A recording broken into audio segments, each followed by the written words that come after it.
with estimates from various national and international bodies predicting the extinctions of many tribes and cultures. Efforts are underway to preserve indigenous cultures worldwide.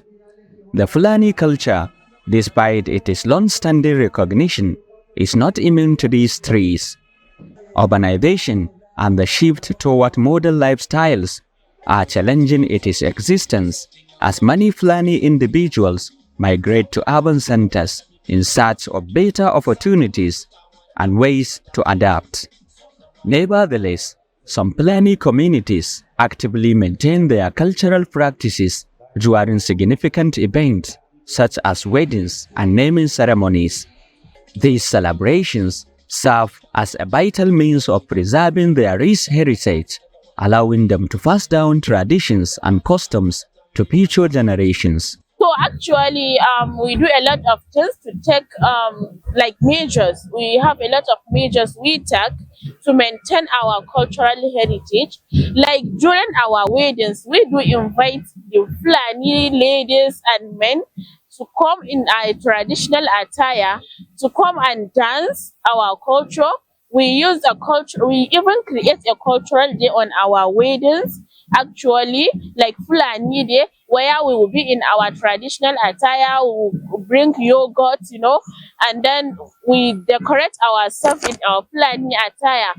And someone like me, because I like my culture and language as well, we have a very constant usage of the language.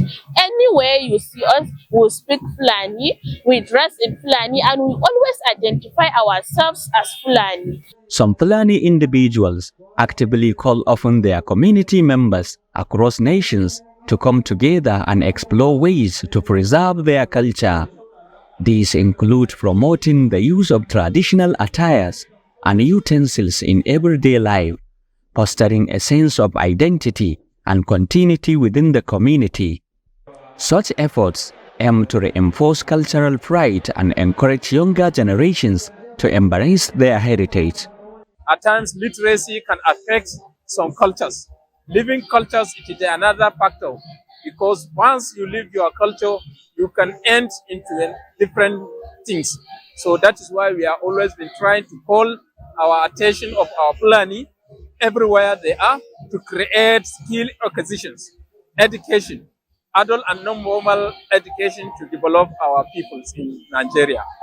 It's one of the strategies to promote and to unite the culture, because it's a place where all the Fulanis here will come and meet, discuss and know each other, know some of the cultures, how to promote them, how to come together and discuss and join other languages in order to develop themselves economically, security-wise. While urbanization and farmer-herder conflict have diminished the pasture lands that have sustained the Fulani for generations, climate change has further exacerbated their challenges.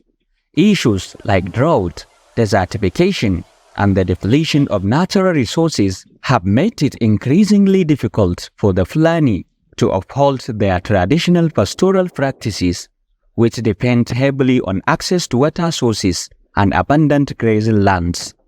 These environmental changes threaten their way of life and the cultural heritage tied to their pastoralism. From Gombe, Hassan Koli, reporting for Trust TV.